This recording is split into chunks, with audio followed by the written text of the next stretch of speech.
संतानहन्तारो यत्पादाम्बुजरेण वः स्वीयानां तान्निजाचार्यान् प्रणमामि मुहुर्मुहुः यदनुग्रहतो जन्तुः सर्वदुःखातिगो भवेत् तमहं सर्वदा वन्दे श्रीमद्वल्लभनन्दनम् अज्ञानतिमिरान्धस्य अनाञ्जनशलाकया चक्षुरुन्मीलितं येन तस्मै श्रीगुरवे नमः नमामि हृदये शेषे लीलाक्षिराब्धिशायिनं लक्ष्मीसहस्रलीलाभिः सेव्यमानं कलानिधिं चतुर्भिश्च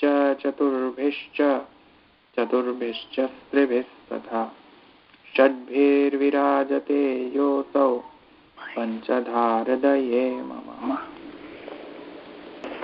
મને લાગે છે કે જો હું પેલી ત્યાંથી આપણે લઈશું ને તો તમને નહીં સમજમાં આવે. મને એવું લાગ્યું કાલે. તમે વાંચ્યું? પેલો કોઈ વાંચ્યું કે નહીં કાલે? બોલો. નથી, બહુ સમજણ પડી. ઓકે.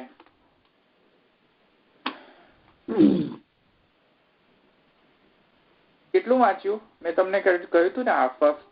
હા, ત્યાં સુધી તમે કહ્યું હતું ને, ત્યાં સુધી. અમે તો ગુજરાતીમાં વાંચ્યું એટલે. ઓકે, તો પુરુષોત્તમજી થી આપણે શરૂ કરીએ ભાષ્ય. પેલું ત્યાંથી ચલો આપણે ભાષ્ય પ્રકાશથી શરૂ કરીએ. વિષય વાક્યમ આહુ બૃહદારણ્યક ઇત્યાદિ એવં વેદ ઇત્યંતે સંદેહ ઇતિ.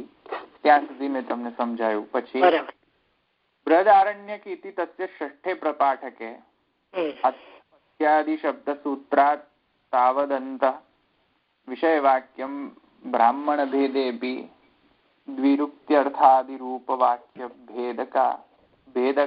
ભેદક અદર્શનાચ્ચ જ્ઞેયમ.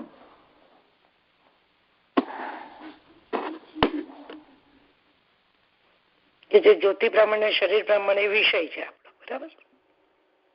પત્યાદિ શબ્દ સૂત્રાત તાવદંતમ વિષય વાક્યમ બ્રાહ્મણ ભેદેપી બે જુદા પ્રમાણ છે. અર્થ્યાદિ રૂપ વાક્ય ભેદક અદર્શનાચ્ચ ઇતિ જ્ઞેયમ. તેન જ્યોતિર્બ્રાહ્મણમ શારીરબ્રાહ્મણમ ચ ઇતિ ઉભયો વિષય વાક્યત્વાत् તત્ર સંદેહ ઇત્યર્થઃ.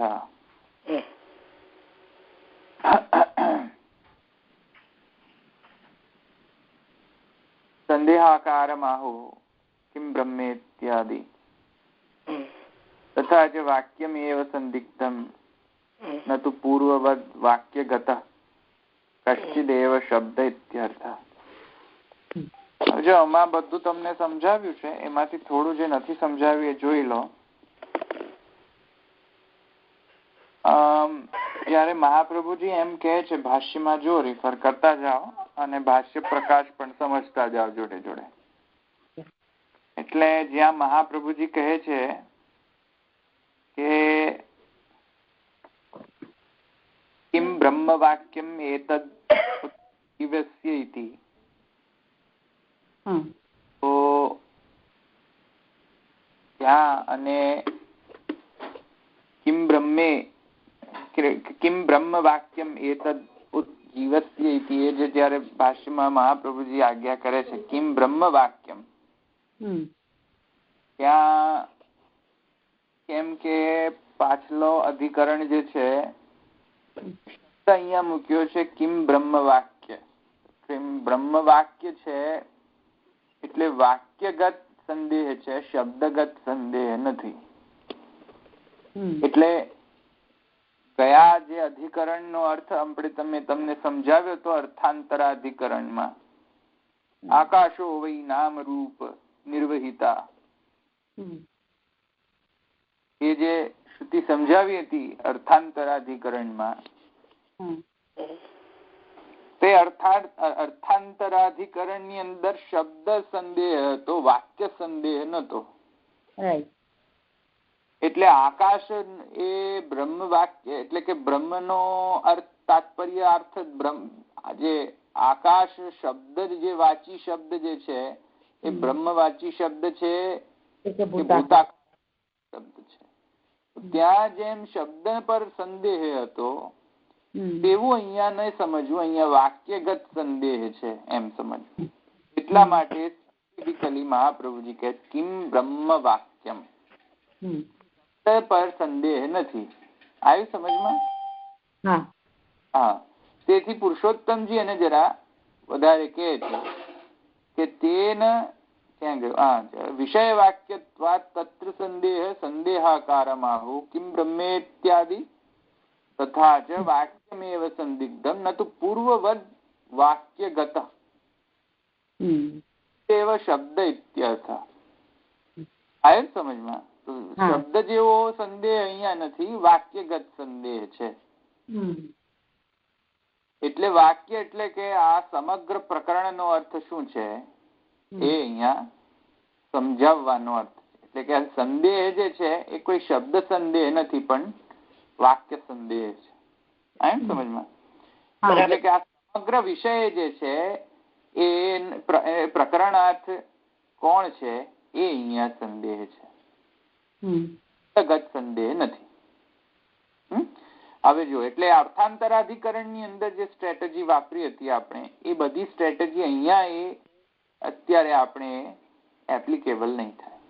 મેં તમને અર્થાંતરણ અને એનાથી પણ પહેલા કઈ સ્ટ્રેટેજી હતી? જ્યોતિરધિકરણ હતું ને, હા, એમાં પણ જે સ્ટ્રેટેજી વાપરી હતી સમજવાની એ સ્ટ્રેટેજી અહીંયા યુઝફુલ નહીં થાય.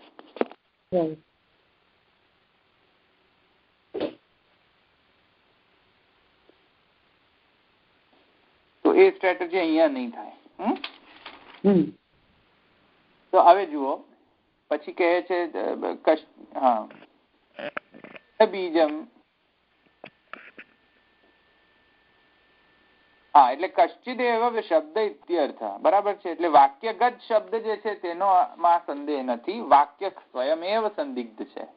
એટલે પ્રકરણ સ્વયં જ સંદિગ્ધ છે. હા, આટલું સમજવાનું છે. પછી કહે છે સંદેહ બીજમાહુ.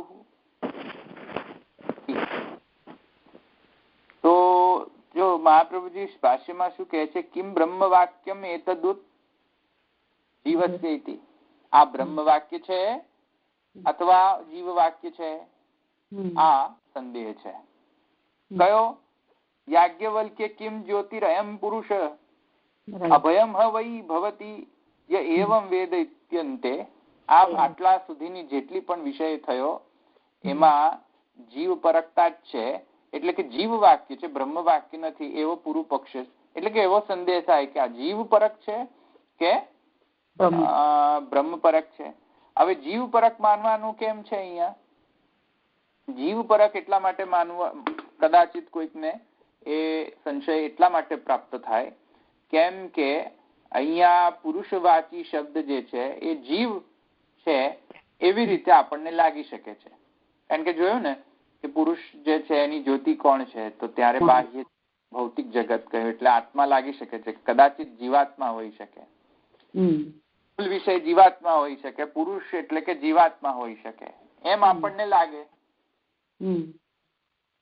અને પછી જીવાત્મા એટલા માટે વધારે પૂર્વ પક્ષ થાય કેમ કે ત્યાં જીવાત્માની અવસ્થા સુષુપ્તિ, જાગ્રત સુષુપ્તિ, સ્વપ્નાવસ્થા, ઉત્ક્રાંતિ અવસ્થા ઇત્યાદિ ઘણી બધી અવસ્થાઓનું વર્ણન છે. હવે એ બધી અવસ્થાઓનું વર્ણન હોવાના કારણે આપણને ડેફિનેટલી સંશય થાય કે આખો પ્રકરણ જે છે એ જીવ પ્રકરણ છે કે બ્રહ્મ પ્રકરણ. કેમ કે બ્રહ્મને થોડી આવી બધી અવસ્થાઓ પ્રાપ્ત થાય.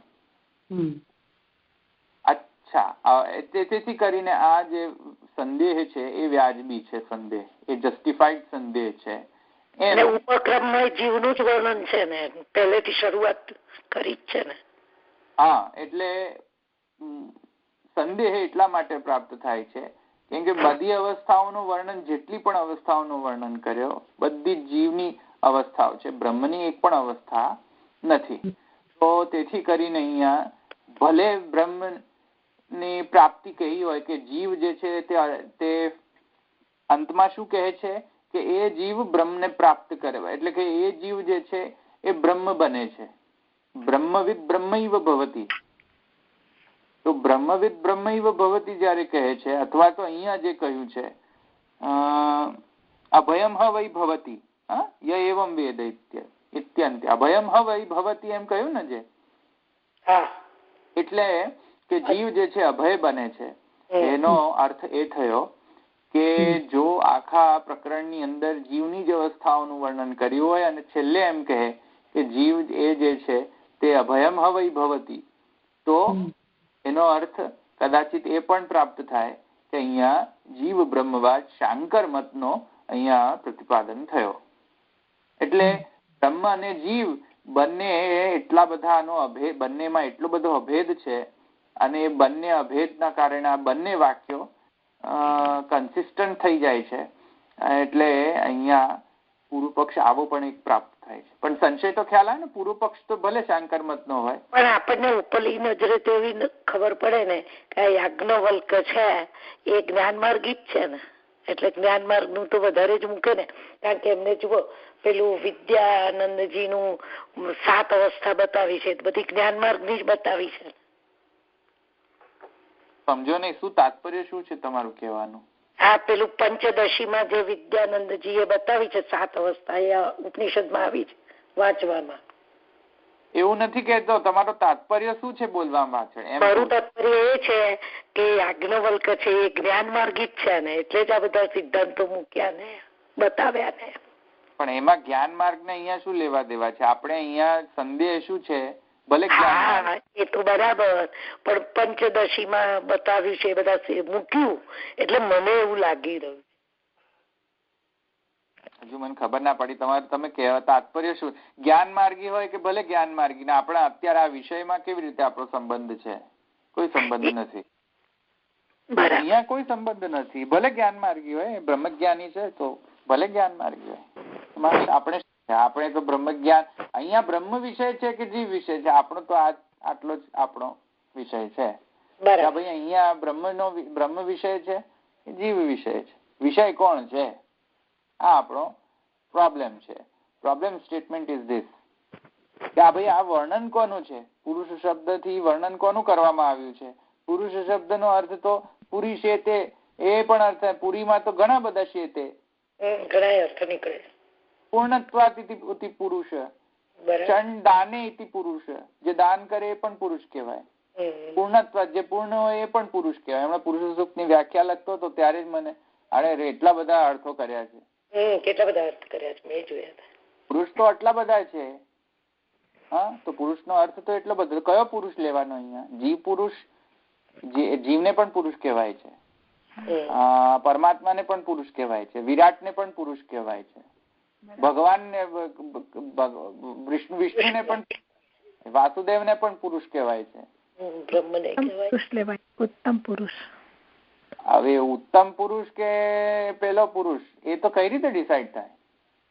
ડિસાઈડ કઈ રીતે કરવું? પેરામીટર્સ કયા બતાવે છે ને એ રીતના થાય ને. નહીં, એવું નહીં. આ વિષયમાં કોણ પુરુષ એટલે શું? આ સ્પેસિફિક વિષય જે છે ઉપનિષદ, જે શારીર બ્રાહ્મણ અને જ્યોતિ બ્રાહ્મણ ની અંદર જે વિષય છે એના પૂરતું લિમિટેડ થિંકિંગ કરવાનું છે. અહીંયા કઈ આપણે કઈ શાસ્ત્ર એટલે અનલિમિટેડ થિંકિંગ નથી કરવાનું. આ વિષય પૂરતું પુરુષ શબ્દનો અર્થ શું છે એ તો ખબર પડવી જોઈએ. એ અહીંયા કહે છે કે આનો અર્થ શું થશે. મને લાગે છે શાંકર મત કીધું ને એટલે પ્રતિમાબેન ને જ્ઞાન માર્ગ જેવું લાગે, જ્ઞાન યાજ્ઞવલ્ક જ્ઞાની છે એવું લાગ્યું, એવું લાગે છે. યાજ્ઞવલ્ક તો બ્રહ્મ જ્ઞાની છે, એમાં કોઈ સંદેહ નથી. હા, એમાં તો કઈ સંદેહ છે. મેં તમને કહ્યું હતું યાજ્ઞવલ્ક પ્રકાંડ બ્રહ્મ જ્ઞાની છે. હા, એમાં ક્યાં એને ને આને કઈ લેવા દેવા છે? અત્યારે વિષયમાં તો કોઈ લેવા દેવા નથી ના. એટલે જીવ બ્રહ્મવાદ શાંકર મત નો છે, એટલા માટે એમ કે યાજ્ઞવલ્ક જ્ઞાની છે એટલે એના માટે આ બધી વાત કે છે એમ, એવું એમને કહેવાનું લાગે છે મારે. હવે એમાં તો એ તો આપણો બાયસ છે ને કે હા, એ આપણો બાયસ છે. Right, exactly. હવે એ આપણને બધું, આપણે પીળા ચશ્મા પહેર્યા હોય તો બધાને પીળા જ દેખાય, એટલે એવું ગણાય નહીં, આમાં એવું ન ગણાય. રાઈટ. એને આપણે એમ ના ગણી શકીએ કે યાજ્ઞવલ્ક્ય બ્રહ્મજ્ઞાની, તો બ્રહ્મજ્ઞાની તો છે જ, પણ હવે કઈ હિસાબે? શાંકર મતે બ્રહ્મજ્ઞાની છે. એક્ઝેક્ટલી. તે બ્રહ્મજ્ઞાની છે. કોઈ ડિનાય તો નહીં કરે ને કે માધવ મત બ્રહ્મજ્ઞાની નથી. નહીં. રામાનુજ મતે બ્રહ્મજ્ઞાન એમ કે અમે બ્રહ્મવાદી છીએ, તો પેલા શાંકર મતે એમ કે અમે બ્રહ્મવાદી છીએ. બ્રહ્મવાદી તો બધા જ છે. બધા જ છીએ. રાઈટ. બધા બ્રહ્મને શોધી તો રહ્યા છીએ. રાઈટ.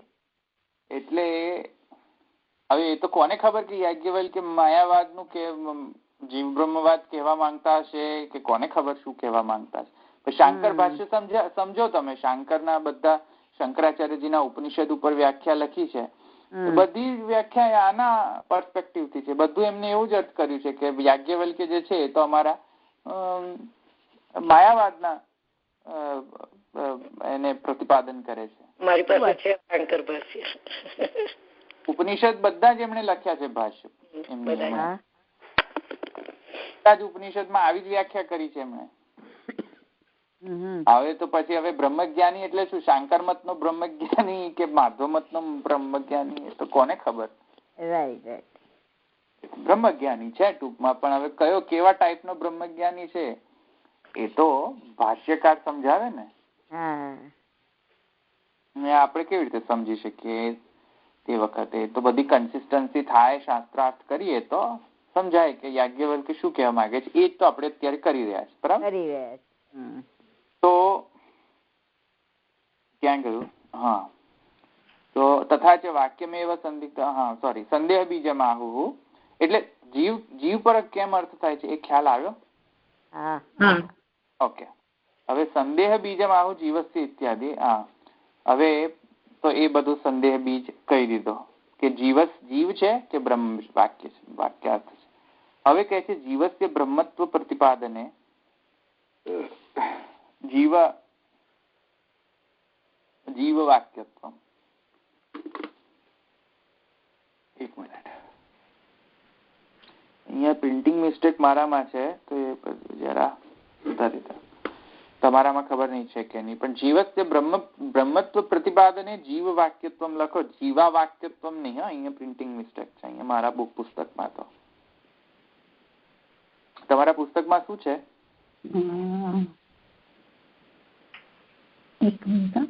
જીવ વાક્યત્વ છે કે જીવવાક્યત્વમ જ છે ધ્રવલભાઈ? જીવવાક્યત્વમ છે. બસ તો બરાબર છે. તો બરાબર છે. મારામાં મિસપ્રિન્ટ થઈ ગયું છે. ખબર નહીં બધામાં થયું છે કે ના? અમારામાં જીવ વાક્યત્વ છે. ઓકે. જીવસ્ય બ્રહ્મત્વ પ્રતિપાદને જીવ વાક્યત્વ. જીવની બ્રહ્મતાનું પ્રતિપાદન જે વાદ કરે તે જીવ. હવે આમાં એટલું બધું સિમ્પલ નથી. મેં તમને સમજાયું ને કાલે, એટલે હવે એ બધું સમજી લો. હવે અત્યારે એટલામાં બધો આપણે વિસ્તારની આવશ્યકતા આજે નથી. મેં કાલે જ વિસ્તાર કરી દીધો. પછી કહે છે જુઓ, સ્વાતંત્ર્યેણ બ્રહ્મણ એવ જ્ઞાન કર્મત્વે બ્રહ્મ વાક્યત્વમ ઇતિ. તો હવે સ્વાતંત્ર્યેણ જે છે એમાં પર પુરુષોત્તમજી જો કહે છે સ્વાતંત્ર્યેણ એટલે કે મુખ્યતયા. જેવી રીતે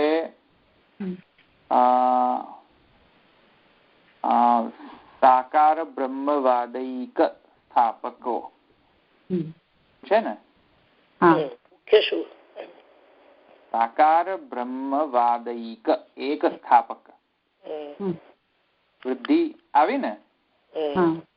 હવે એક સ્થાપકત્વ જે થયું એ નો મતલબ આપણે જો વર્બેટિમ ટ્રાન્સલેશન કરીએ તો શું થાય નામનો? કે સાકાર બ્રહ્મવાદના એકમાત્ર સ્થાપક. એવું થઈ જાય ને? અથવા તો બીજો કેવો અર્થ થાય?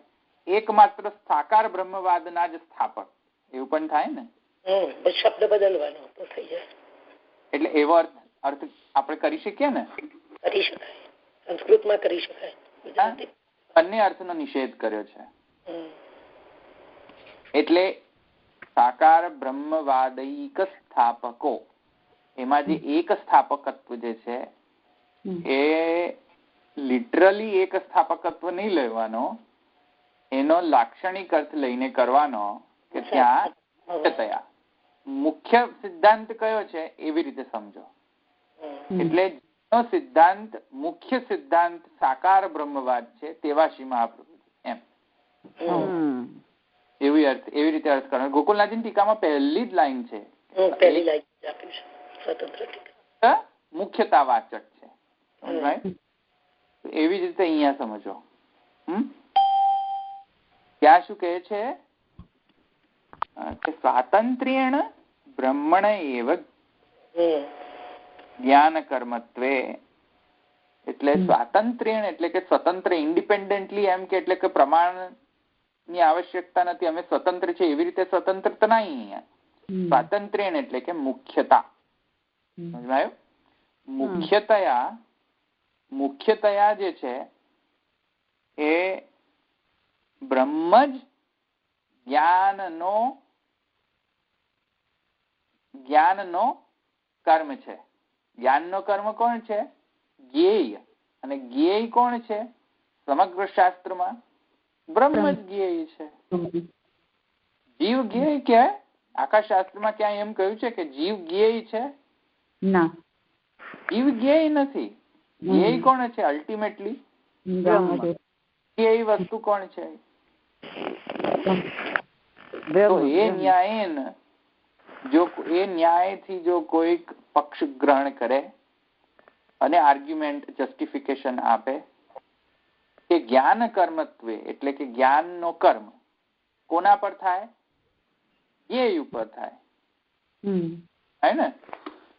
જ્ઞેય જે છે શાસ્ત્રમાં જ્ઞેય તો બ્રહ્મ જ કહેવામાં આવ્યું છે. કેમ કે બંને બાજુ સંશયની પૂર્તિ બંને બાજુથી થઈ શકે. જીવ પરક લો તો એને પણ ઉપપન્ન કરી શકાય અને બ્રહ્મ લો તો એને પણ ઉપપન્ન કરી શકાય. જયારે બંનેની ઉત્પત્તિ આવતી હોય ત્યારે કોને પ્રાયોરિટીમાં લેવું જોઈએ? જે શાસ્ત્રમાં જ્ઞેય હોય તેની પ્રાયોરિટીથી ડિસાઈડ કરવું જોઈએ.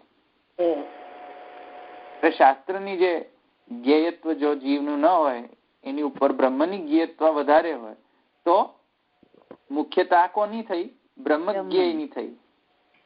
અને જ્ઞેય બ્રહ્મતાની વધારે જે જ્ઞેય રૂપતા છે. તેથી કરીને આ સમગ્ર પ્રકરણાર્થ જે છે તે બ્રહ્મ વાક્ય છે, જીવ વાક્ય નથી એવું પણ સ્ટેન્ડ આવી શકે. આવ્યું સમજમાં? પૂર્વ પક્ષ અને સિદ્ધ પક્ષ સ્ટેન્ડ બંને આવી શકે છે. પૂર્વ પક્ષી જો સ્ટેન્ડ લે તો મેં તમને કહ્યું એમ જીવ વાક્ય કેટલા બધા છે તો એ રીતે જીવ પરક પણ ઘટાવી શકે છે. અને જો સિદ્ધાંતી આવે તો એ આવી રીતે પણ કહી શકે છે. પણ સિદ્ધાંતીએ આવા બધા આવો સ્ટેન્ડ નથી લીધો.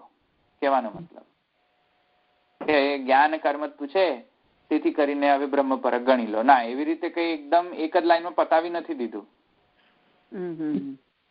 સમજમાં આવ્યું? અને સિદ્ધાંતીએ પણ એટલે કે સૂત્રકારે સુષુપ્તિ ઉત્ક્રાંતિ ભેદે ને એમ કહ્યું છે.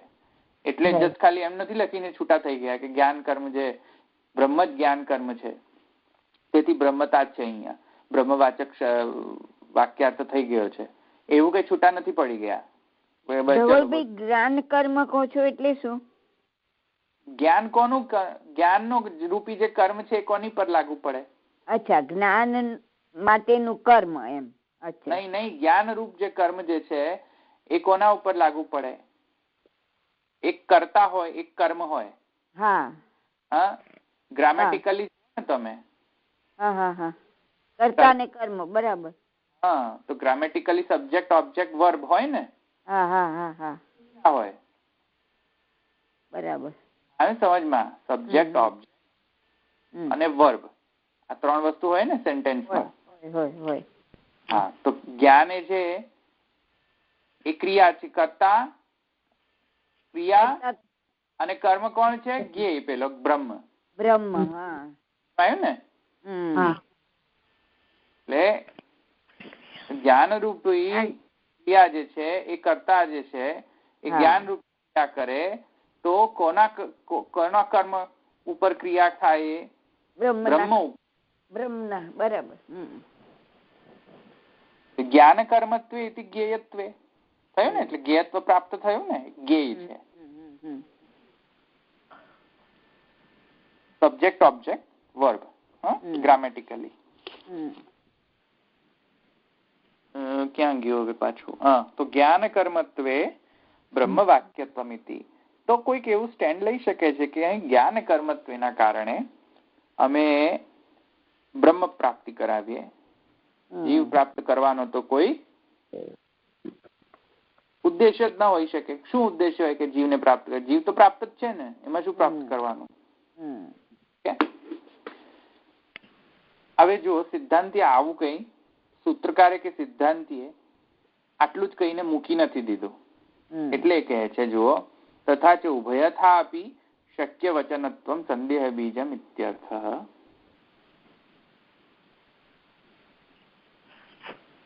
આગળ કહે છે જુઓ, એક મિનિટ આગળ, એક મિનિટ, આપણે ભાષ્યમાં હજુ નથી ગયા.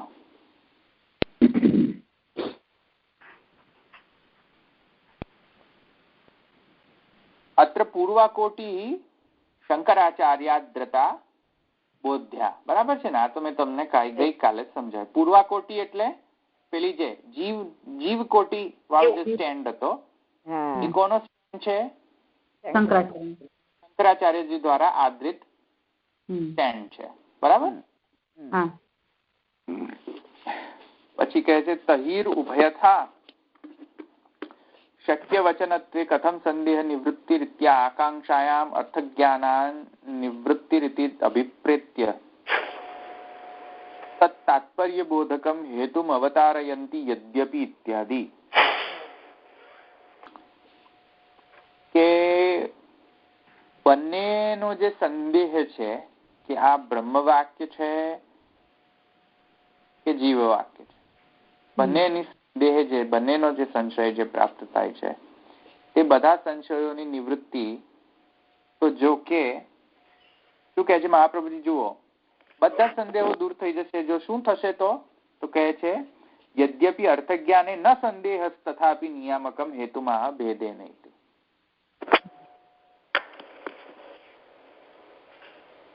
જો અર્થજ્ઞાન આખા જ ઉપનિષદનો જે શારીર બ્રાહ્મણ અને જ્યોતિ બ્રાહ્મણનો ઉપનિષદનો અર્થજ્ઞાન એકદમ પરફેક્ટ અર્થજ્ઞાન લઈએ ને તો એની મેરેજ આ અસંદેહનો નિવૃત્તિ થઈ જશે. પરફેક્ટલી એનાલિસિસ કરીએ ને જો આ જ્યોતિ બ્રાહ્મણ થી લઈને શારીર બ્રાહ્મણ સુધીનું, તો મહાપ્રભુજી કહે છે અર્થજ્ઞાન જો મળી જાય આનો તો એનું તાત્પર્ય પણ મળી જશે. અર્થજ્ઞાન મળી જાય તો તાત્પર્ય જ્ઞાન થઈ જાય ને. આટલું સમજમાં આવ્યું ને મહાપ્રભુજીનું કે અર્થજ્ઞાન જો પ્રાપ્ત થાય તો પછી તાત્પર્ય બોધક પણ જ્ઞાન પ્રાપ્ત થાય. પણ અર્થજ્ઞાન કોને આવડે? અર્થજ્ઞાનમાં તો બધો લોચા છે, બધા લફડા ત્યાં જ છે બધા. એ મહાપ્રભુજી પછી અર્થજ્ઞાન સમજાવે છે ઉપનિષદમાં. એટલે બાય વન ક્રોનોલોજીકલી જેટલી શ્રુતિ આવે છે બધાનો અર્થ સમજાવતા ગયા છે આ આખા ભાષ્યમાં.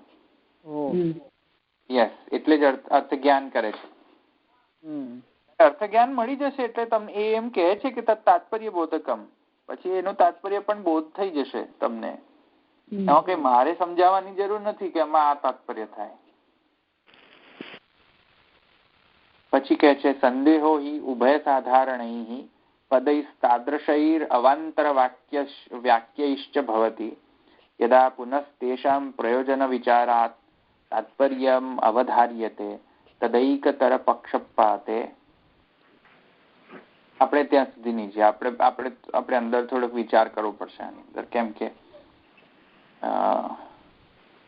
ગોપેશ્વરજી થોડુંક વધારે આપે છે. એટલે શારીર ગોપેશ્વરજી ક્યાં કહ્યું છે? એક મિનિટ. અથ શબ્દસ્ય આદિપદેન ચ સત્યનેન અવ્યવહિત પૂર્વ પરામર્શકેન ઉભયોર બ્રાહ્મણોય ઐક્યત્વમ નनु કથમ ભેદાભેદ આવીતિ ચેન્ન ભેદાભેદવાદસ્ય શ્રી પુરુષોત્તમજી સત્વાત. હા, હવે જો અહીંયા ગોપેશ્વરજી થોડુંક સારું એવું અહીંયા પ્રકાશ આપે છે. જુઓ, તે પછી આપણે આગળ જઈએ, કારણ કે અહીંયા સિદ્ધાંત પક્ષ પર જતા આપણે થોડુંક એમનો આ સ્ટેન્ડ વિચારી લઈએ, કારણ કે આ સારું એવું અંદર એમને ઇનપુટ આપ્યો છે ગોપેશ્વરજીએ.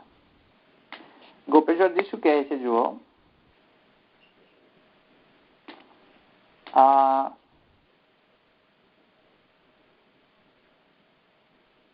નનુ કથમ ભેદાભેદાવીતિ ભેદાભેદાવીતિ ચેત ન.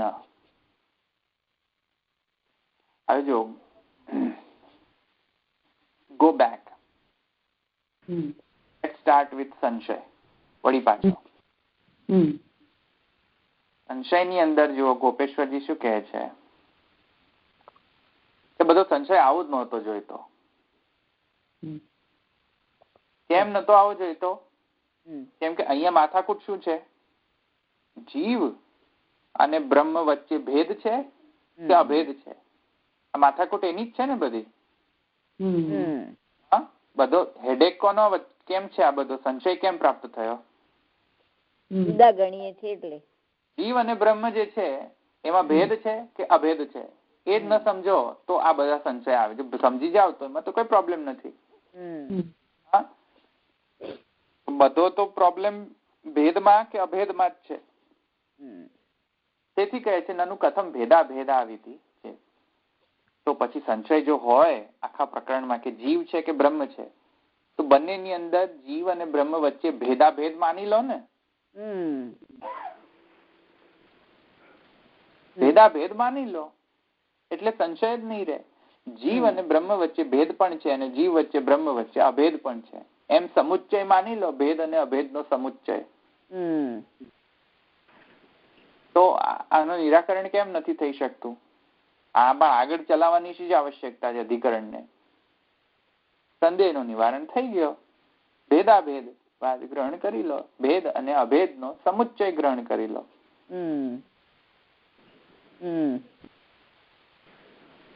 સમજમાં આવ્યું ને? બંને છે એમ. બંને છે પણ છે ને અભેદ પણ છે. સમુચ્ચય છે. આ શુદ્ધાદ્વૈત સમુચ્ચય નથી. શુદ્ધાદ્વૈત જે છે એ સમુચ્ચય નથી. આ ભેદ અને અભેદ નો સમુચ્ચય શુદ્ધાદ્વૈત નથી. આવ્યું સમજમાં? તો હવે એ કહે છે જો નનુ કથમ ભેદા ભેદાવીતિ ચેત ન. તો કોઈ પૂછે કે ભેદા ભેદ થી આનું નિરાકરણ કરી દો, તો કે છે એનું નિરાકરણ નહીં કરે, એનાથી નહીં થાય. શોર્ટમાં એમણે કહ્યું છે ભેદા ભેદવાદસ્ય શ્રી પુરુષોત્તમજી કૃતસ્ય સત્વાત. પુરુષોત્તમજી એ ભેદા ભેદવાદ નું નિરાકરણ કરેલો છે, એ જોઈ લો. પણ હવે એ જ કોન્ટેક્સ્ટમાં જુઓ, ગોપેશ્વરજી થોડુંક તો પ્રકાશ આપે છે તો પણ કે ભેદા ભેદવાદાપત્યાન અન્યો ભેદાંશે અભિપ્રાયો ભાષ્યસ્ય ઉચ્યતે ભેદામ માયામ માત્રમ અનુદ્યાન્તે પ્રતિષિધ્ય પ્રસીદતિ ઇતિ ભગવદ વાક્યાત.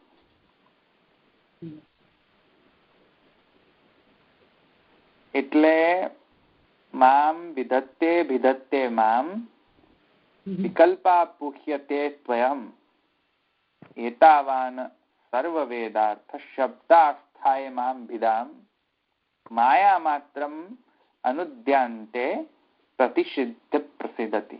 આ છે ભગવાને ઉદ્ધવને જે કહ્યું તે ભાગવતમાં 11મા મામ વિધત્તે વિધત્તે મામ.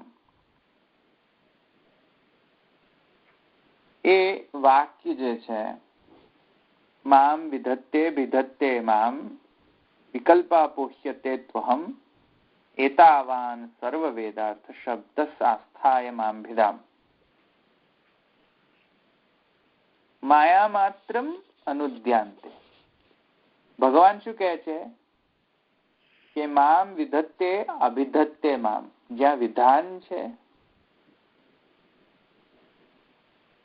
જેનો પણ વિધાન છે વેદમાં કે આમ કરો, વિધિ નિષેધ સમજમાં આવે છે ને, જ્યાં વિધિ છે આમ કરો તો ઇત્યાદિ જે વિધિ જે છે, વિધિ વાક્ય જે છે વેદમાં, એ બધી વિધિ વાક્ય જે છે એમાં એનો જે મૂળ જે તાત્પર્ય જે છે એ કોણ છે? વિધિથી પણ જેનો બોધ થયો છે, બોધ થાય છે કોણ? એ પાછો હું જ. તો વિધિથી પણ હું જ પાછો ગ્રહણ થાઉં છું. મામ વિધત્તે અભિધત્તે મામ વિકલ્પા પુષ્યતે. વિકલ્પનો અને વિકલ્પનો અપોહમ પણ પાછો હું જ છું. એટલે વિધાન અને વિધાનમાં જેનું અભિધાન કરવામાં આવ્યું છે એ અભિધાન અને જેટલા વિકલ્પ વાળા પણ સ્ટેટમેન્ટ હોય ને કે બ્રહ્મ શું છે, બ્રહ્મ આવું છે, બ્રહ્મ તેવું છે, બ્રહ્મ આમ છે, વિકલ્પો આપ્યા ને. હવે એ બધા વિકલ્પાનો પાછો અપોહન પણ કરે કે તે આમ નથી, તે આમ નથી ને તે આમ નથી. એ વિકલ્પનો અપોહન જો પણ કરો તો પણ એ પાછું હું જ છું. સિદ્ધ જ કોણ થઈ રહ્યું છે? વિકલ્પોના અપોહનથી પણ હું જ સિદ્ધ થઈ રહ્યો છું. વિકલ્પો પણ હું જ સિદ્ધ થઈ રહ્યો છું. અને જેનું વિધાન કરવામાં આવે છે એનું પણ જેનું અભિધાન કરવામાં આવે છે એ પણ હું જ છું. સમજાયું? ભગવાન એમ કહે છે વેદ એટલે કે સર્વ વેદાર્થમ, સર્વ વેદાર્થ હું જ છું. એતાવાન સર્વ વેદાર્થ શબ્દ સ્થાયમાં. બધો એમાં મારો જ વર્ણન છે. વિધાનમાં પણ મારો જ વર્ણન છે, વિકલ્પો મારો જ વર્ણન છે. વિકલ્પનો જે અપોહન કરવામાં આવે છે કે આ નથી, આ નથી, આ નથી, એમાં એ હું જ વર્ણ્ય છું પાછો. ફિઝિકલી અસ્મત મતે અભાવો નાસ્તિ. મહાપ્રભુજી કહે છે અમારા મતમાં અભાવ છે જ નહીં, એક્સેપ્ટ તિરોભાવ. તિરોભાવ સિવાય અમારા મતમાં અભાવ જ નથી.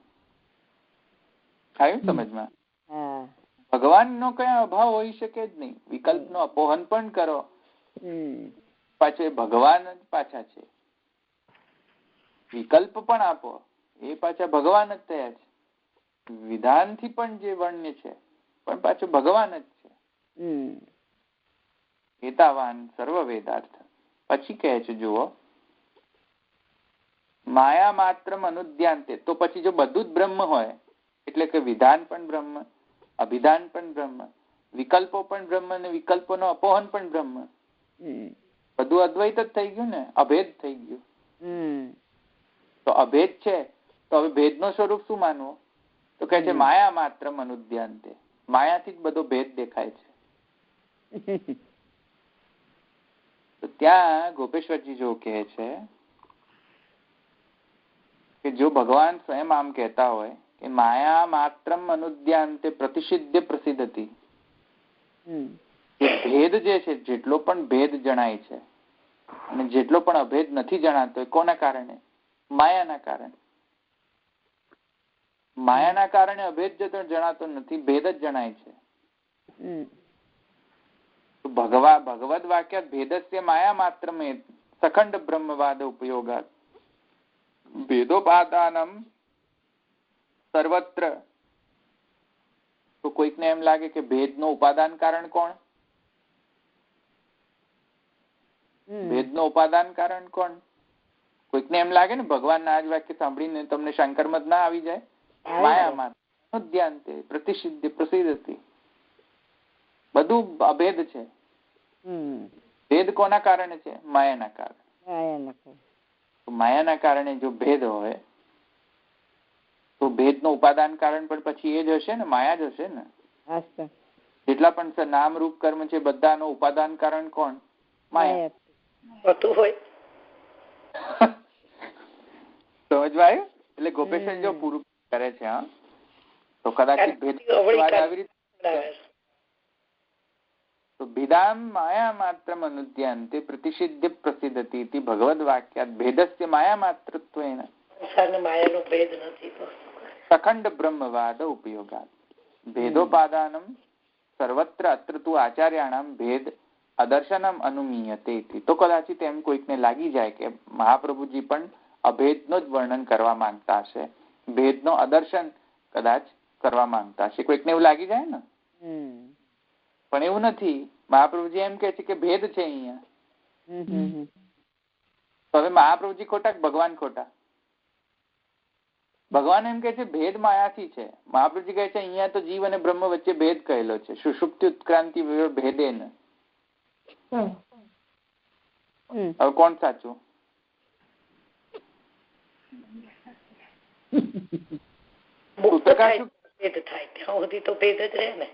સૂત્રકાર શું કહે છે? સૂત્રકાર શું કહે છે? બંનેમાં ભેદ છે. મહાપ્રભુજી પણ કહે છે બંનેમાં ભેદ છે. ભગવાન શું કહે છે? ભેદ બધું જેટલું છે બધું માયાના કારણે છે. તો હવે મારે શું સાચું માનવું? મહાપ્રભુજી સાચા કે ભગવાન સાચા? એ અહીંયા તકલીફ છે. એ અહીંયા કહે છે. સમજમાં આવ્યું? અન્યથા ભેદ માત્રસ્ય ઋતેર્તમ પ્રતિમાનત્વમ ન સ્યાત.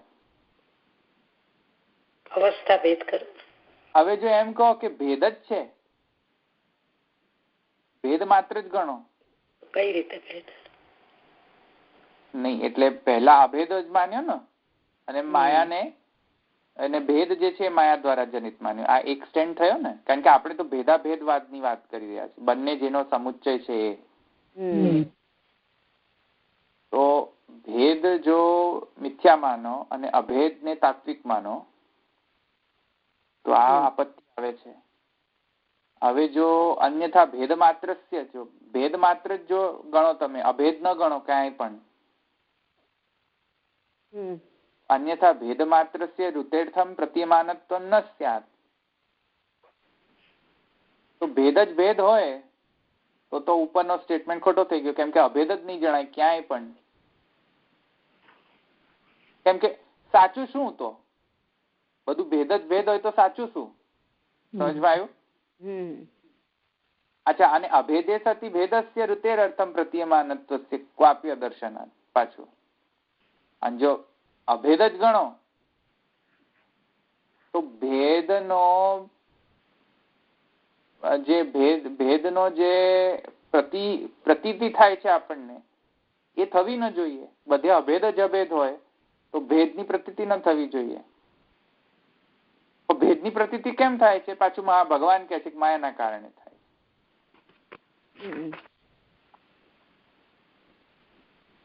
તો આ સ્ટેન્ડ તો ન લઈ શકાય ભેદાભેદ બંનેનો સમુચ્ચય, કેમ કે જ્યાં ભેદ છે ત્યાં અભેદ પાછો પ્રોબ્લેમ થઈ જાય છે, અને જ્યાં અભેદ છે ત્યાં ભેદ નથી ટકી શકતો. અને જો બંનેને ગ્રહણ કરવો હોય તો શાંકર મતમાં પ્રવેશ થઈ જાય, કેમ કે ભેદ આવ્યો ક્યાંથી? માયાથી આવ્યો. માયા આવી એટલે શાંકર મત આવી ગયો. પછી ભેદાભેદ કઈ રહ્યો ભેદાભેદ. પછી પાછો કેવલ અદ્વૈત આવી ગયો. સમજાવશે હવે. સમજમાં આવ્યું કે નહીં? ભેદાભેદ જો ગ્રહણ કરો તો ભેદ અને અભેદ નો સમુચ્ચય ગણો. ભેદ અને અભેદ નો સમુચ્ચય ગણો એટલે ભેદય સાચો ને અભેદય સાચું, બંનેને સાચું ગણો. બંનેને સાચું ગણો અને પૃથક પૃથક ગણો તો ભેદાભેદવાદ થાય. ભેદાભેદવાદનો સમુચ્ચય જો ગ્રહણ કરો તો આપત્તિ શું આવે છે? ભગવાન સ્વયં ભેદાભેદનો નિરસન કરે છે. ભગવાન સ્વયં એમ કહે છે કે જે ભેદ જોવે છે તે તો માયાના કારણે જોવે છે. તો ભેદ સાચું કઈ રીતે હોઈ શકે? અચ્છા, જો ભેદ જ સાચો ના હોય ને અભેદ જ સાચો હોય તો પ્રતીતિ કેમ થાય છે પછી ભેદની? ભગવાન કહે છે કે માયાના કારણે થાય. માયાના કારણે જ થતું હોય તો પછી માયાવાદમાં જાઓ ને, ભેદાભેદમાં શું શા માટે જાઓ છો?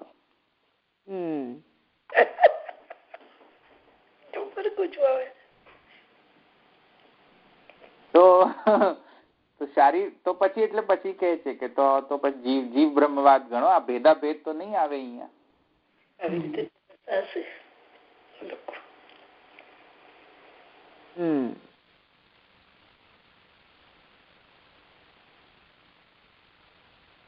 સમજમાં આવી ગયું ને આટલું કે નહીં આવ્યું?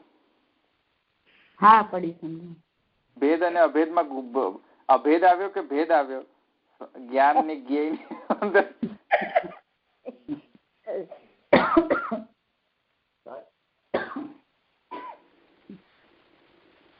હવે કાં તો તમારી બુદ્ધિ અભેદ મૂલક થઈ ગઈ હશે, કાં તો ભેદ મૂલક થઈ ગઈ હશે. હવે એવું થયું છે.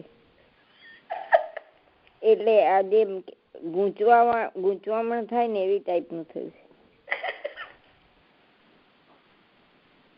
ભેદ બી માનો ને અભેદ બી માનો, બે માનો. તો બે માનો તો મેં કહ્યું ને તમને, બંને માનો તો શું આપત્તિ છે? ભગવાન સ્વયં કહે છે કે ભેદ તો માયાના કારણે છે. તો ભેદ ને બંને તો માયા એટલે વ્યામોહિકા માયા કહેતા હોય ભગવાન. આ માયા થોડી કહેતા. માયા હોય કોઈ બી માયા ભગવાનની શક્તિ જ છે. ના, શંકર વાળી તો માયા ભગવાનની શક્તિ થોડી છે, એ તો બહાર થી લઈ બહાર માયા શક્તિ જ છે.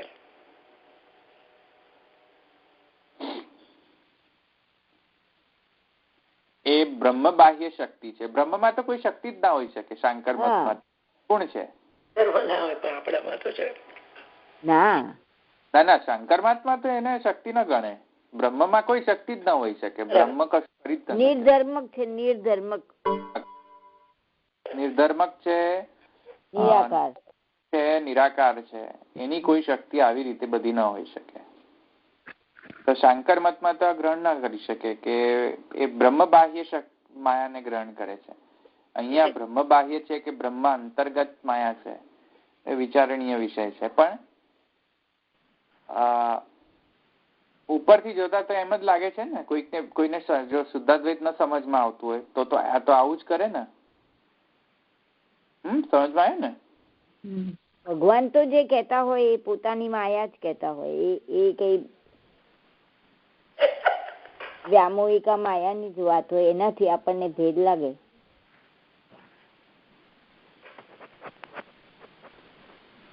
હા, પણ એટલે હવે એમાં કયો અર્થ લેવો, શાંકર મત અર્થ લેવો કે કયો અર્થ લેવો, એ તો તમારા શાસ્ત્રાર્થ પર ડિપેન્ડન્ટ. તમે અર્થ કેવી રીતે કરો છો. નિરાસન મહાપ્રભુજી કરશે હવે ઉત્તર પક્ષમાં. જો અત્યારે થોડું સ્કીપ કરવાનું છે. ભાષ્ય પર જાઓ આપણે. હવે ભાષ્ય પર હવે વાંધો નહીં આવે.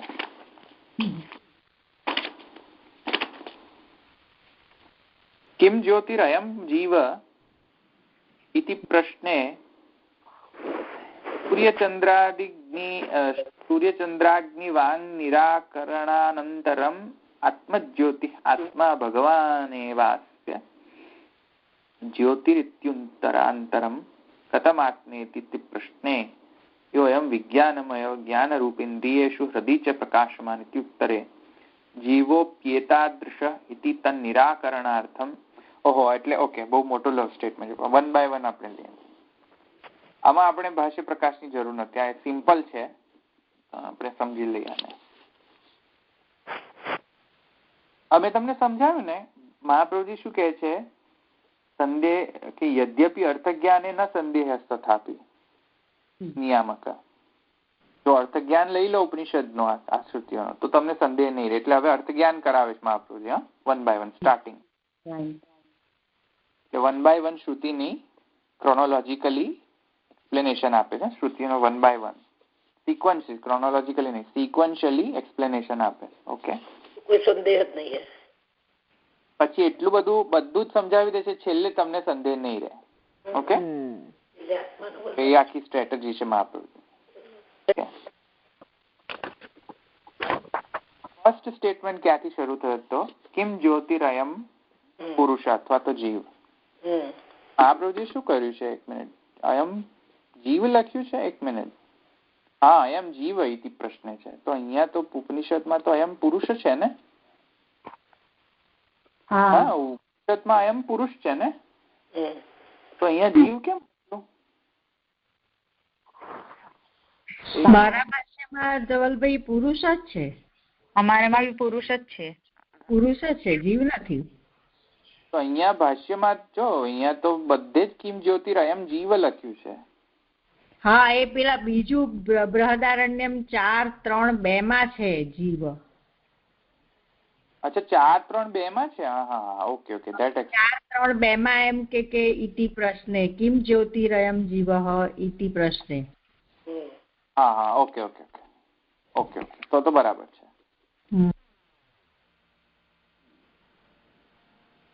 એટલે એમણે બીજાથી ચાલુ કરેલો છે, સેકન્ડ.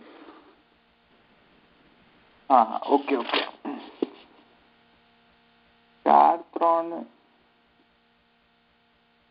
નહીં 4, 3, 2 માં પાછું પુરુષ નથી. એમાં છે ને ઉપર જે શરૂ થાય છે ને ત્યાં પુરુષ છે ને પાછું અહીં વચ્ચે જીવ આવે છે, એટલે મને લાગે છે ભૂલ હશે. ના, એ ભૂલ નથી. એ જાણી જોઈને મહાપ્રભુજીના મૂળમાં જ પ્રાપ્ત છે, જીવ જ લખ્યું છે. ઓકે. એ ભૂલ નથી, પ્રિન્ટિંગ મિસ્ટેક પણ નથી. એ તો કારણ કે બધે જ છે. ઇવન ગોપેશ્વરજીના પ્રતિમા પણ છે, ભાષ્ય પ્રકાશ પણ કિમ જ્યોતિર અયમ જીવ જ છે. ઓકે. એટલે આ પ્રિન્ટિંગ મિસ્ટેક તો ના હોય.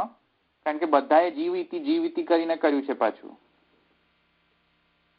હા, એટલે ઓકે અહીંયા એક્સપ્લેન કરેલું છે. સોરી. અહીંયા જો નીચે ગોપેશ્વરજી અહીં નીચે એક્સપ્લેન કર્યું છે કે જીવ જ શબ્દ છે, જીવ જ રાખો એને. કિમ જ્યોતિર અયમ જીવ જ શબ્દ વાપર્યો છે. પણ આ મહાપ્રભુજી આવું કેમ કર્યું હશે? Anyways, I don't understand. Mahaprabhuji આમ કેમ લખ્યું હશે? પણ એનીવેઝ આપણે હું બાવાને પૂછી જોઈશ કે આ શબ્દ કેમ ચૂઝ કર્યો. પણ એનીવેઝ, હા, કદાચિત મહાપ્રભુજીને એમ હશે કે જીવ શબ્દથી એને સંદેહ પ્રાપ્ત થતો હશે, એટલે કદાચ જીવ સ્પષ્ટાર્થ કરવા માટે જીવ શબ્દ વાપર્યો હશે કદાચિત. પણ મૂળમાં તો કિમ જ્યોતિર અયમ પુરુષ છે. ઓકે, મૂળમાં તો પુરુષ જ છે, જીવ તો નથી. એટલે ઉપનિષદમાં કિમ જ્યોતિર અયમ પુરુષ, પણ મહાપ્રભુજી ભાષ્યમાં કિમ જ્યોતિર અયમ જીવ, એમ બંને સાચા છે. મૂળમાં ક્યાંય પ્રિન્ટિંગ મિસ્ટેક નથી. નો વે. કારણ કે બધા આચાર્યોએ તેની પર પાછી વ્યાખ્યા પણ કરી છે, જીવ ઇતિ એમ કરીને વ્યાખ્યા કરી છે પાછી બંને આચાર્યોએ. એટલે આપણે એને મિથ્યા તો ના માની શકીએ હવે. ઓકે, કેમ છે આપણે જોઈ લઈએ. એક મિનિટ, કારણ કે આ તો મને પ્રશ્ન થયો. મેં એના પર થોડો વિચાર ના કર્યો. હમણાં જ મારી નજર પડી. કિમ જ્યોતિર અયમ જીવ કેમ લખ્યું અહીંયા? હવે આપણે એને વાંચવું પડશે, કારણ કે આવું રીતે તો ન લખવું જોઈતું હતું. એક મિનિટ. હા, જો પુરુષોત્તમજી શું કહે છે? જીવ ઇતિ શ્રૌતસ્ય પુરુષ પદસ્ય અર્થ. એટલે પુરુષોત્તમજી એમ કહે છે કે જીવ શબ્દ વાપરીને શ્રૌત જે અર્થ નીકળે છે તો પાછો પુરુષ જ નીકળે છે. પુરુષ પદનો જ અર્થ નીકળે. પુરુષ પદનો અર્થ જીવ જ નીકળે છે. શ્રૌતસ્ય પુરુષ પદનો અર્થ જીવ નીકળે છે. શ્રૌત અર્થ.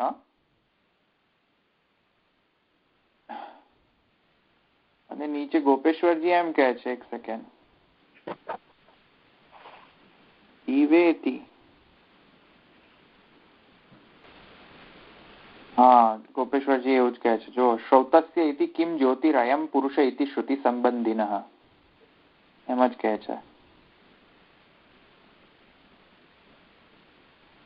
જનક સમ્રાટ પ્રશ્ને આદિત્ય જ્યોતિર સમ્રાટ ઇતિ હોવાચ. આદિત્ય યાકુલત જ્યોતિર પુરુષ ચંદ્ર જ્યોતિર ચંદ્રાદિ નિરાકરણમ જ્ઞેયમ. આદિત્ય શાંતાયામ વાચ જ્યોતિર્મય પુરુષાત્મ જ્યોતિ સમ્રાટ હોતી હોવાચ. હા, એટલે આને બધા એમ જ કહ્યું છે કે શ્રૌત જે અર્થ જે છે પુરુષ પદનો અર્થ એ જીવ જ થાય છે. એટલે મહાપ્રભુ જે જીવ શબ્દ વાપર્યો છે અહીંયા એવું કે છે. પણ હજુ પણ મને ખ્યાલ નથી આવતો એવું કહેવાની જરૂર, એવી રીતે લખવાની શી જરૂર છે? એનીવેઝ, પણ આ કોટ એન્ડ કોટ નથી જો, એટલે મને પ્રોબ્લેમ થતો. ત્યાં કોટ ના લખો. કોટ નહીં કરતા. કિમ જ્યોતિર અયમ જીવ ઇતિ પ્રશ્ને, અને કોટ જ લખવું પડશે, નહીં તો આને કેવી રીતે એક્સપ્લેન કરી શકાય? હા ધવલભાઈ, આ ગુજરાતીમાં જે આપ્યું છે ને એમાં એ રીતે સમજાવ્યું છે કે પહેલો જે પ્રશ્ન કરે છે, જે પેલું છે ને યાજ્ઞવલ્ક્ય કિમ જ્યોતિરયમ પુરુષ, એટલે યાજ્ઞવલ્ક ત્યાંથી આરંભ કરીને કે છે કે આ પુરુષની જ્યોતિ કઈ છે, અને પછી એમ કે એને જે બરાબર જાણે છે તે અભયરૂપ બ્રહ્મ જ થાય છે. ને પછી જે પેલો રાજા પ્રશ્ન કરે છે કે આ પુરુષ જીવની જ્યોતિ કઈ છે, ત્યાં જીવ શબ્દ વાપર્યો છે. એ એમ સમજે છે કે આ જીવનું પૂછે છે, એટલે જનક રાજાએ યાજ્ઞવલ્કને પ્રશ્ન કરે છે. એવી રીતે અહીંયા આપ્યું છે. પણ એની સાથે મેચ નથી થતું. હા, પણ તમે આખું એનું ગુજરાતી ટ્રાન્સલેશન લાઈનસર વાંચશો ને તો એમાં જે યાજ્ઞવલ્કે આ વાક્ય કીધું ને એના પર રાજાને પાછો સંદેહ થયો, એટલે રાજા આવી રીતે પ્રશ્ન કરે છે કે આ પુરુષ જીવની જ્યોતિ કઈ છે, એટલે જીવ તરીકે ગણે છે. નહીં, એક મિનિટ. એ તમે એને જો આખું વાક્ય સમજો ને, કિમ જ્યોતિરયમ જીવ છે ને, એ મહાપ્રભુજીના ભાષ્યનો વાક્યથી ચાલુ કરો. ઓકે, અને મૂળ વાક્ય જે છે એ પણ પાછું એ જ વાક્ય છે. ઓકે, એટલે જો તમે ચાલુ કરો ને કિમ જ્યોતિરયમ જીવ ઇતિ પ્રશ્ને, તો સૂર્ય ચંદ્રાદિક વાંગ નિરાકરણ અનંતરમ, તો એ તો આ પ્રશ્ન પછી થવું જોઈએ ને. તો પહેલો પ્રશ્ન થયો, તો એનો મતલબ કે આ પહેલો પ્રશ્ન છે, પછી સૂર્ય ચંદ્ર અગ્નિ અને વાણી નું નિરાકરણ થયું. તો તમે શું કહો છો? તમે શું કહો છો? એ બીજું સ્ટેટમેન્ટ ક્યારે આવ્યું? સૂર્યચંદ્ર નું નિરાકરણ કર્યા પછી આવ્યું ને બીજું સ્ટેટમેન્ટ આવે છે ત્યારે. એટલે એમ કે રાજાએ આ પ્રશ્ન કર્યો ત્યારે સૂર્યચંદ્ર અગ્નિ અને વાણી આ બધા જીવની જ્યોતિ નથી એમ કહ્યું, તો કે હવે આ આત્મા જીવની જ્યોતિ છે એમ પાછો આગળ પ્રશ્ન કરે છે એમ. એટલે જીવ એટલે રાજા પુરુષનો અર્થ જીવ કરીને પૂછે છે પ્રશ્નો એમ. હું એ જ કહું છું કે આ પ્રશ્ન ચાલુ થયો ને કિમ જ્યોતિરયમ જીવ ઇતિ પ્રશ્ને, અને એના પછી નિરાકરણ આવ્યું. તો એનો મતલબ લોજિકલી એના પછીનો જે પ્રશ્ન છે એ તો અહીંયા પ્રશ્ન ન હોઈ શકે ને લોજિકલી. જુઓ, કિમ જ્યોતિરયમ જીવ છે એ પ્રશ્ન પછી સૂર્યચંદ્રાદિ વાણીનું નિરાકરણ કર્યો. તો હવે તમે જે શ્રુતિ કહો છો એ તો પછી આવે છે, નિરાકરણ પછી આવે છે. ના, પણ હું શું કઉ છું, સૌથી પહેલા યાજ્ઞવલ્ક્ય જે શ્રુતિનું વચન કે છે ને એ જુદું, એ પુરુષ એ બ્રહ્મ તરીકે યાજ્ઞવલ્ક કહેવા માંગે છે, ને પછી આ રાજાના પ્રશ્નો આ જીવ તરીકે આવે છે. એ તો સમજાય છે, એમાં કોઈ સંદેહ નથી. સંદેહ શબ્દમાં છે, એમાં કોઈ પ્રોબ્લેમ નથી. પ્રોબ્લેમ એ છે કે પ્રશ્નને શબ્દમાં ચેન્જ કેમ કર્યો મહાપ્રભુજીએ. ફર્સ્ટ પ્રશ્ન જે છે ને કિમ જ્યોતિરયમ પુરુષ છે ને પ્રશ્ન, રાઈટ? તો શબ્દતઃ ચેન્જ કેમ કર્યું? કિમ જ્યોતિરયમ જીવ લખ્યું છે મહાપ્રભુજી ભાષ્યમાં. શબ્દનો સંદેહ છે. આત્મા જ્યોતિ એ પછીથી આવે. આત્મા જ્યોતિની કઈ વાત નથી કરતો હું અત્યારે શબ્દ રૂપમાં સંદેહ છે. અર્થ તો ભૂલી જાવ, અર્થની કઈ અત્યારે ચર્ચા નથી કરતો. અહીંયા શબ્દ કેમ ચેન્જ કર્યો? પ્રશ્ન એ છે. સમજમાં આવે છે મારો પ્રશ્ન? હા, તમે એમાં ખ્યાલ આવ્યો. એવું કે છે ને કે જીવરૂપ થઈને આ બ્રહ્મ ક્રીડા કરે છે એમ. તો કઉ છું શબ્દ પર જાઓ ને, અર્થમાં કેમ જાઓ છો? હું તમને શું કઉ છું કે ભાષ્યકારે કોઈ પ્રકારે મૂળ શબ્દનો ચેન્જ ન અધ્યાર ને કરવો ન જોઈએ, કરી ન શકે. તો મૂળ શ્રુતિનો કિમ જ્યોતિરયમ પુરુષ મૂળ શ્રુતિ છે, એને ચેન્જ કેમ કર્યું કિમ જ્યોતિરયમ જીવ? એ પ્રશ્ન છે. શબ્દતઃ પ્રશ્ન છે, અર્થમાં કોઈ પ્રશ્ન નથી. શ્રુતિમાં બ્રહ્મ કહ્યું છે ને ભાષ્યકાર જીવ કહ્યું. શ્રુતિમાં બ્રહ્મ નથી કહ્યું, પુરુષ કહ્યું છે. હા, પુરુષ કહ્યું છે અને પેલામાં જીવ કહ્યું એટલું. પણ અહીંયા શબ્દમાં તો સંદેહ જોવાનો જ નથી ને, વાક્યમાં. ફરીથી પાછું તમે એની એ જ લપ કરો છો. તો જે કીધું હોય એ જ કેવું પડે ને. હું શું કઉ છું, તમે કોઈક ઉપનિષદ નો વાક્ય લો તો તમે જો ચેન્જ કરીને લખો કે અહીંયા ઉપનિષદમાં આ પ્રશ્ન આવી રીતે છે, એમ ચેન્જ કરો તમે પ્રશ્નને. ના જ કરાય.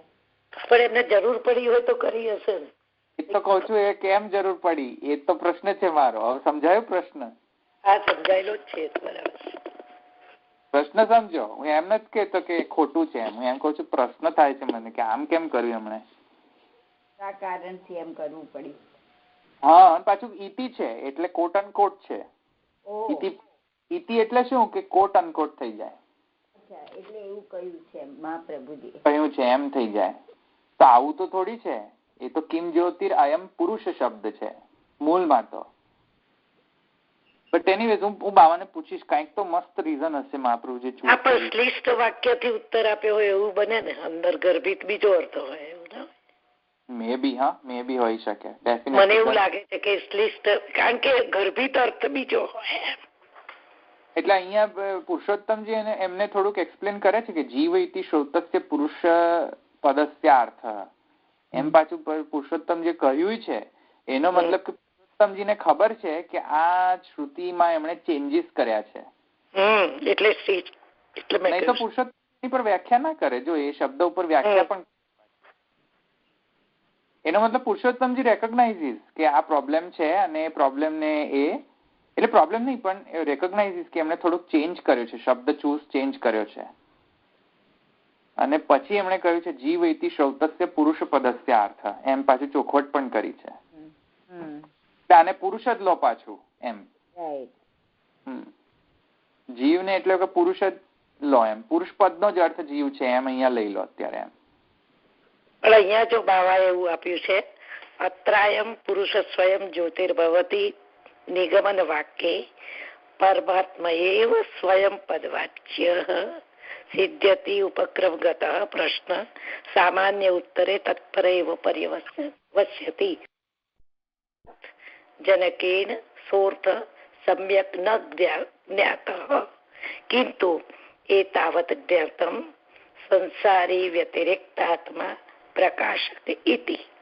તમે બહુ આગળ વધી ગયા, હજુ હું એમ પર આવ્યો જ નથી.